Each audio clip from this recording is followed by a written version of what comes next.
উপস্থিতি। আর নবীজির আদর্শ মানে নবীর সুন্নত। নবীর সুন্নত মানে কি? 1 লক্ষ থেকে 2,24,000 নবী রাসূলের মধ্যে মাত্র একজন নবী। কয়জন নবী?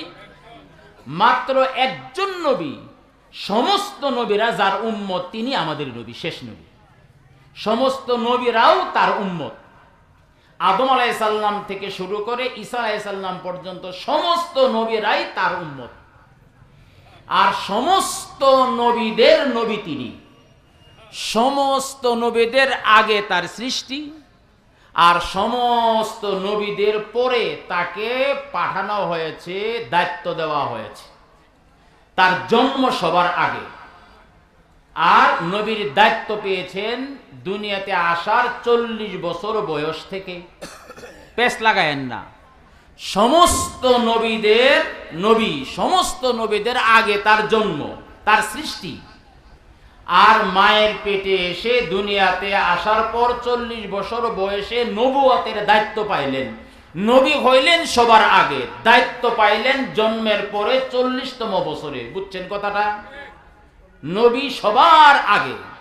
নবীর দায়িত্ব পালনের দায়িত্ব পাইলেন জন্মের 40 বছর বয়সে। পরিষ্কার।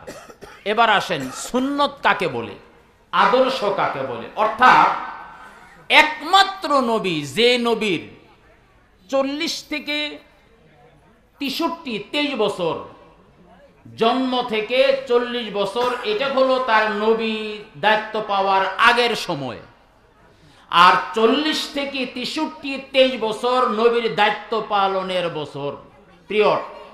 এই 40 থেকে 63, 23 বছরের এমন একটি সেকেন্ড দেখাতে পারবেন না যে সেকেন্ডের কথাটা কিতাবে উল্লেখ নাই। বলেন সুবহানাল্লাহ। অর্থাৎ একজন মাত্র নবী, যে নবীর 40 থেকে শুরু করে 63, 23 বছর, তার রাতে, দিনে, সকালে, বিকালে, রাত্রে কোন স্ত্রীর সাথে শুয়েছিলেন, রাত্রের 12টা, 1টায়, 2টায়, 3টায়, সমস্ত জীবনী পরিষ্কারভাবে উল্লেখ আছে। একমাত্র নবী আমাদের নবী। কেন উল্লেখ আছে?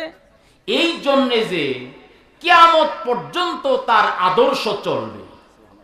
এই জন্যে কোনো মানুষ যেন তার আদর্শ খুঁজতে গিয়ে সে পাবে না, এমনটা হবে না। একজন কৃষক, সে নবীর আদর্শ থেকে কৃষি কিভাবে করবে পাবে। একজন মানুষ ব্যবসা করবে, পাবে। একজন মানুষ বিয়ে শাদী করবে, আদর্শ পাবে, কিভাবে করতে হয় বিয়ে, তার জীবনে আছে।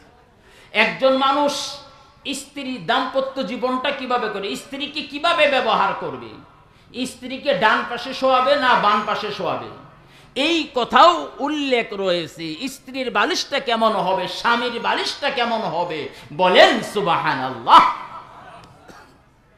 বাবাজিরা আমার, কিভাবে শুইতে হবে তাও নবীর আদর্শে উল্লেখ আছে।